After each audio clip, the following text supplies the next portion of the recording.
ਸ਼ੁਰੂ ਕਰ ਚਲੋ ਨਾ ਯਾਰ ਗੱਲ ਕਰ ਹੋ ਗਿਆ। ਹਾਂਜੀ अस्सलाम वालेकुम ਦੋਸਤੋ, ਤੁਸੀਂ ਵੇਖਦੇ ਪਏ ਆਪਣਾ ਦੇਸ਼ ਪੰਜਾਬ ਟੀਵੀ ਤੇ ਮੈਂ ਤੁਹਾਡਾ ਮੇਜ਼ਬਾਨ ਮੁਹੰਮਦ ਨਦੀਮ ਖਰਲ। ਸਭ ਤੋਂ ਪਹਿਲਾਂ ਤਾਂ ਆਪਣੇ ਚੈਨਲ ਨੂੰ ਕਰੋ ਸਬਸਕ੍ਰਾਈਬ, ਬੈਲ ਆਈਕਨ ਦਾ ਬਟਨ ਦਬਾ ਲਓ ਕਿ ਨਵੀਂ ਆਉਣ ਵਾਲੀ ਵੀਡੀਓ ਤੁਹਾਡੇ ਤੱਕ ਪਹੁੰਚ ਸਕੇ। ਦੋਸਤੋ ਅੱਜ ਤੁਹਾਡੇ ਵਾਸਤੇ ਤੁਹਾਡਾ ਵੀਰ ਨਦੀਮ ਖਰਲ ਜਿਹੜੀ ਵੀਡੀਓ ਲੈ ਕੇ ਆਇਆ, ਲੇਕਿਨ ਹੈਗੀ ਤੇ ਹਨੇਰੇ 'ਚ ਹੈ, ਲੇਕਿਨ ਹਨੇਰੇ ਦੇ ਵਿੱਚ ਵੀ ਸਾਡਾ ਉਹ ਕੰਮ ਬਣਦਾ ਸੀ ਕਿ ਅਸੀਂ ਵੀਡੀਓ ਜ਼ਰੂਰ ਸ਼ੂਟ ਕਰਦੇ। ਮੇਰੇ ਇੱਕ ਬੜੇ ਪਿਆਰੇ ਦੋਸਤ, ਮੇਰੇ ਸਬਸਕ੍ਰਾਈਬਰ ਜਨਾਬ ਹਮਾਦ ਰਸ਼ੀਦ ਸਾਹਿਬ ਸਾਊਦੀ ਅਰਬ ਤੋਂ, ਉਹਨਾਂ ਨੇ ਜਨਾਬ ਸਾਡੇ ਕੋਲ ਜੋਟੀਆਂ ਪਸੰਦ ਕੀਤੀਆਂ, ਜਿਨ੍ਹਾਂ ਦੀ ਵੀਡੀਓ ਤੁਹਾਡੇ ਵੀਰ ਨਦੀਮ ਖਰਲ ਨੇ ਅੱਜ ਤੋਂ ਇੱਕ ਹਫ਼ਤਾ ਪਹਿਲੇ ਚਾਚਾ ਅਸਲਮ ਜਨਾਬ ਮੀਆਂ ਮੁਹੰਮਦ ਅਸਲਮ ਜੋਇਆ 51 ਈਬੀ ਚੋਂ ਉਹਨਾਂ ਦੇ ਕੋਲੋਂ ਉਹ ਜੋਟੀਆਂ ਉਹਨਾਂ ਨੇ ਪਸੰਦ ਕੀਤੀਆਂ।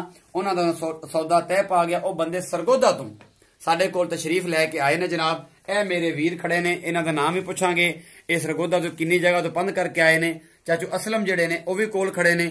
ਇਹ ਸਾਰੀਆਂ ਗੱਲਾਂ ਕੈਮਰੇ ਦੇ ਵਿੱਚ ਦੱਸਣਗੇ ਜਨਾਬ। ਬੇਹੱਦ ਸ਼ੁਕਰੀਆ ਜਨਾਬ ਹਮਾਦ ਰਸ਼ੀਦ ਸਾਹਿਬ ਤੁਹਾਡਾ ਕਿ ਤੁਸੀਂ ਇੰਨਾ ਪੰਧ ਇਤਮਾਦ ਕਰਕੇ ਸਾਡੇ ਭਾਈ ਤੁਹਾਡੇ ਆਏ ਨੇ, ਮੇਰੇ ਕੋਲ ਚਾਚੂ ਅਸਲਮ ਕੋਲ ਆਏ ਨੇ। ਇਹਨਾਂ ਨੂੰ ਆਉਣ 'ਚ ਕਿਸੇ ਕਿਸਮ ਦਾ ਕੋਈ ਵਾਧਾ ਘਾਟਾ ਜਾਂ ਕੋਈ ਵੀ ਮਾਮਲਾ ਹੈ ਤੇ ਇਹ ਜਨਾਬ ਅਸੀਂ ਤੁਹਾਨੂੰ ਜਿਹੜਾ ਹੈ ਉਹ ਕੈਮਰੇ ਦੀ ਰੂਹ करने हैं। अस्सलाम वालेकुम भाईजान, की हाल चाल है? तबीयत से ठीक है?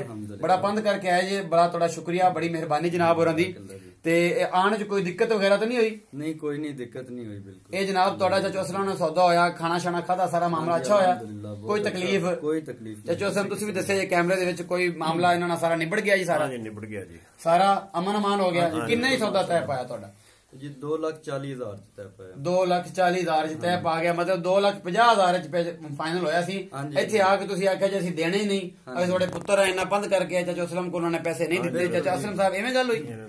ਇਹ ਜਿਹੜੀਆਂ ਸਾਰੀਆਂ ਗੱਲਾਂ ਨੇ ਹਮਾਦ ਰਸ਼ੀਦ ਸਾਹਿਬ, ਤੁਸੀਂ ਵੀਡੀਓ ਵੇਖਣੀ ਹੈ ਤੇ ਇਹੀ ਵੀਡੀਓ ਜਿਹੜੀ ਹੈ ਤੁਸੀਂ ਦੋਸਤਾਂ ਨਾਲ ਸ਼ੇਅਰ ਵੀ ਕਰਨੀ ਹੈ ਕਿ ਮੇਰਾ ਨਾਮ ਲੈ ਗਿਆ। ਤੁਹਾਡਾ ਨਾਮ ਪੂਰਾ ਕੀ ਹੈ? मोहम्मद उस्मान ਵਲਦ ਕੀ ਹੈ? मोहम्मद हुसैन पठान। ਮੁਹੰਮਦ ਉਸਮਾਨ ਵਲਦ ਮੁਹੰਮਦ ਹੁਸੈਨ ਪਠਾਨ।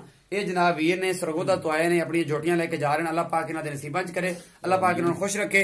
ਤੇ ਇਸੇ ਤਰ੍ਹਾਂ ਮੇਰੀ ਵੀਡੀਓ ਨੂੰ ਲਾਈਕ ਸ਼ੇਅਰ ਤੇ ਕਮੈਂਟ ਕਰਿਆ ਕਰੋ। ਆਪਣਾ ਬਹੁਤ ਸਾਰਾ ਖਿਆਲ ਰੱਖਿਆ। ਜਦ ਮਿਲਦੇ ਅਗਲੀ ਵੀਡੀਓ 'ਚ, ਅੱਲਾਹ ਨਿਗਹਿਬਾਨ। Thank you.